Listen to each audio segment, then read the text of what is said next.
अस्सलाम वालेकुम व्यूअर्स, मेरा नाम नुमान नदीम है। आपकी खिदमत में एक बार फिर से हाज़िर हैं। व्यूअर्स, आज हम बात करेंगे डेयरी फार्म में काफ की जो डिजीज़ होती हैं, जो कॉमन डिजीज़ हैं, उनके बारे में आज हम डिस्कस करेंगे। व्यूअर्स, सबसे पहले जो सबसे कॉमन डिजीज़ काफ की होती है उसे स्कोर या डायरिया हम कहते हैं।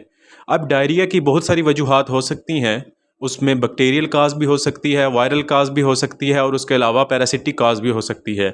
सबसे पहले जो मोस्ट कॉमन होती है बैक्टीरियल काज, साल्मोनेला या इकोलाई की वजह से आपके काफ को डायरिया लग सकता है।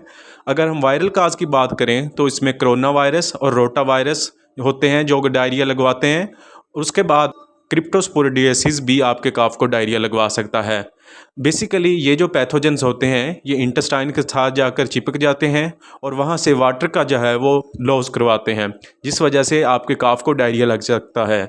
अब बात करेंगे इस डायरिया से हम कैसे प्रिवेंशन कर सकते हैं अपने काफ की। तो उसके लिए सबसे पहले आप इस चीज़ को मेक श्योर करें कि जब भी आपने अपने काफ को मिल्क फीडिंग करवानी है तो उससे 2 घंटे पहले आप उसका काफ स्टार्टर और पानी दोनों चीज़ें उठा लें, ताकि उसका पेट जो है वो बिल्कुल खाली हो और उसके बाद जब वो दूध पिए तो इससे भी हम डायरिया से बच सकते हैं। इसके अलावा व्यूअर्स, एक और चीज़ जो डेयरी फार्म पे मोस्टली ऑब्जर्व नहीं की जाती वो ये है मिल्क का टेम्परेचर।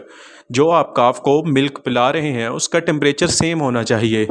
नॉर्मली रिकमेंड करते हैं हम 38 या 39 डिग्री सेल्सियस होना चाहिए और सब काफ को इसी टेम्परेचर का दूध पिलाना चाहिए। इससे भी डायरिया से बच सकते हैं। इसके अलावा व्यूअर्स, अगर आपके काफ को डायरिया लग गया है तो आप उसको किस तरह कवर कर सकते हैं, इसके लिए बहुत सारी अप्रोचेज़ यूज़ की जाती हैं। डिफरेंट डेयरी फार्म पे डिफरेंट अप्रोच यूज़ की जाती हैं। सबसे कॉमन जो अप्रोच है वो यही प्रोडिलैक्स साशे दिया जाता है, उसके साथ एनरो कीटो और साथ में बहुत सारे और प्रीबायोटिक और प्रोबायोटिक दिए जाते हैं। कुछ डेयरी फार्म पे ये भी प्रैक्टिस की जाती है कि वो बनाना अपने काफ को देते हैं डायरिया से बचने के लिए। व्यूअर्स, बनाना के अंदर सॉल्युबल फाइबर्स और पेक्टिन होते हैं जो कि आपके काफ को डायरिया से बचा सकते हैं। इसलिए वीकली रूटीन में अगर आप ये प्रैक्टिस फॉलो करते हैं तो इस तरह से भी आप अपने काफ को डायरिया से बचा सकते हैं। डायरिया की वजह से मोस्टली मोर्टेलिटी काफ में होती है। अगर हम इसे कंट्रोल कर लें तो हम बहुत सारी काफ की मोर्टेलिटी से बचा सकते हैं। इसके अलावा व्यूअर्स, दूसरा इशू जो काफ को फेस होता है वो नमूनिया का होता है। नमूनिया अब 2 तरह से हो सकता है। एक वर्कर की नेग्लिजेंस की वजह से हो सकता है, जिसे हम एस्पिरेशन नमूनिया कहते हैं। वर्कर जब दूध पिलाते हैं तो उसकी ज़ुबान वगैरह पकड़ ली, उसकी वजह से उसका दूध जो है वह फेफड़ों में चला जाएगा, इससे एस्पिरेशन नमूनिया हो सकता है।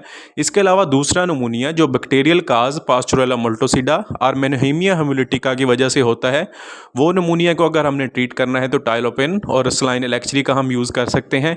इसके अलावा व्यूअर्स, अगली डिजीज़ जो काफ की हम कवर करेंगे वो है pink I. Pink I mostly उन काफ में देखी जाती है जो वीनिंग के करीब होते हैं, जिन्हें हम वीन काफ्स कहते हैं। उनमें ये ज़्यादातर देखी जाती है। इसकी वजह ये होती है कि एक काफ को पहले ये होती है इन्फेक्शियस बोवाइन केराटोकंजक्टिवाइटिस, जो बड़े जानवरों में होती है, पिंक आई इसे कहते हैं। ये एक जानवर को जब होती है तो मक्खियाँ वगैरह अगर फार्म पे कंट्रोल नहीं होगा तो मक्खी एज अ वेक्टर के तौर पे काम करती है और ये स्प्रेड कर देती है सारे काफ में। तो इसकी अर्ली डायग्नोसिस बहुत ज़्यादा ज़रूरी है। इसमें ब्लेफरोस्पैज्म हो जाता है, इनवॉलंटरी आईलिड की मूवमेंट होती है, उससे आप आइडिया लगा सकते हैं। इसके लिए ऑक्सी या सेफ्टीहाइड प्लस डेक्सा का सोल्यूशन बनाकर आप स्प्रिंकल करें उसकी आइज़ में, तो उम्मीद है ये इशू आपका कवर हो जाएगा। उसके बाद व्यूअर्स, काफ का एक और मैनेजमेंटल इशू हाइपरथर्मिया या हाइपोथर्मिया है। ये मजबूरी तौर पर ये एक मैनेजमेंट का प्रॉब्लम है। गर्मियों में आप कोशिश करें कि शेडेड एरिया दें काफ्स को। उसके अलावा सर्दियों में कोशिश करें कि उन्हें पैड वगैरह ऐसे दें जो वार्म हो, उसकी वजह से वो हाइपोथर्मिया से आपका एनिमल जो है, आपका काफ जो है वो बच सकता है। इसके अलावा व्यूअर्स, अगर हम अगली डिजीज़ की बात करें वो नेवल इल और जॉइंट इल है। नेवल इल मोस्टली इकोलाई की वजह से होती है। अगर आपने बेडिंग अपने काफ को राइस्ट्रा प्रोली इस तरह की चीज़ नहीं दी, आपने सैंड पे ही रखा हुआ है, उसमें चूना वगैरह मिक्स नहीं किया, तो पैथोजेंस इकोलाई वगैरह ये सैंड से उसकी नेवल इल के थ्रू दाखिल होते हैं और जाके नेवल इल काज करवा देते हैं। नेवल इल की अगली फॉर्म होती है जॉइंट इल, जिसके में जॉइंट जो है वो स्वेल हो जाते हैं और इसके बहुत सारी काफ की वजह बनती है और काफ लेमनेस का शिकार हो जाता है। इससे बचाने के लिए सबसे पहले तो ज़रूरी है कि आप अपने काफ की बेडिंग ठीक करें, उसे पराली, साडस्ट इस तरह की चीज़ें प्रोवाइड करें। अगर ये नहीं भी अवेलेबल तो सैंड के अंदर आप चूना मिक्स करके अपने काफ को प्रोवाइड करें, तो आप इस इशू से भी बच सकते हैं।